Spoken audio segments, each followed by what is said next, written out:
अस्सलामुअलैकुम। हमारे ड्रीम्स यानी ख्वाबों का ताल्लुक ब्रेन में मौजूद मेमोरीज़ के साथ होता है।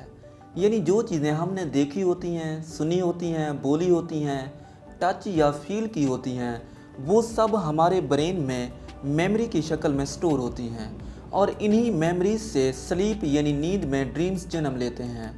विजुअल ड्रीम्स के लिए ज़रूरी है कि हमारे ब्रेन में विजुअल इमेजेस की इंफॉर्मेशन मौजूद हो। हमारे ब्रेन को विजुअल इमेजेस हमारी आंखें सेंड करती हैं। चीज़ों को देखने का अमल 3 स्टेप्स में होता है। पहले स्टेप में हमारी आंख में मौजूद रॉड्स एंड कोन सेल्स बाहर से आने वाली लाइट को इलेक्ट्रिकल इम्पल्सेस में कन्वर्ट करते हैं। फिर ये इलेक्ट्रिकल इम्पल्सेस ऑप्टिक नर्व्स के ज़रिए हमारे ब्रेन तक पहुंचती हैं और फिर तीसरे स्टेप में हमारा ब्रेन इन इलेक्ट्रिकल इम्पल्सेस को डिकोड करके विजुअल इमेजेस बनाता है। इस तरह हम चीज़ों को देखते हैं और इनकी मेमोरीज़ बनाने के काबिल होते हैं।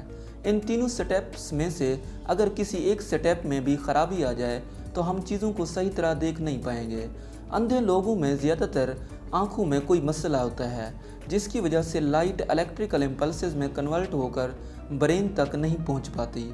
इसलिए अगर कोई शख्स पैदाइशी ब्लाइंड है तो इसके ब्रेन में विजुअल इमेजेस की मेमोरीज़ नहीं होंगी, जिसकी वजह से ऐसा शख्स विजुअल ड्रीम्स नहीं देख पाता। लेकिन इसका मतलब ये नहीं कि अंधे लोगों को ख्वाब नहीं आते। फ़र्क सिर्फ इतना है कि अंधे लोगों के ख्वाब थोड़ा मुख्तलिफ होते हैं।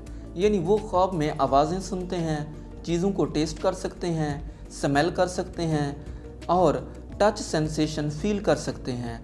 लेकिन एक रिसर्च के मुताबिक ये भी पता चला है कि अंधे लोगों को भी विजुअल ख्वाब आते हैं, मगर वो अपने विजुअल ड्रीम्स को बयान नहीं कर पाते।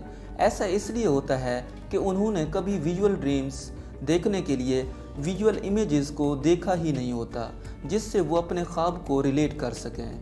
आज के लिए इतना ही। शुक्रिया। अल्लाह हाफ़िज़।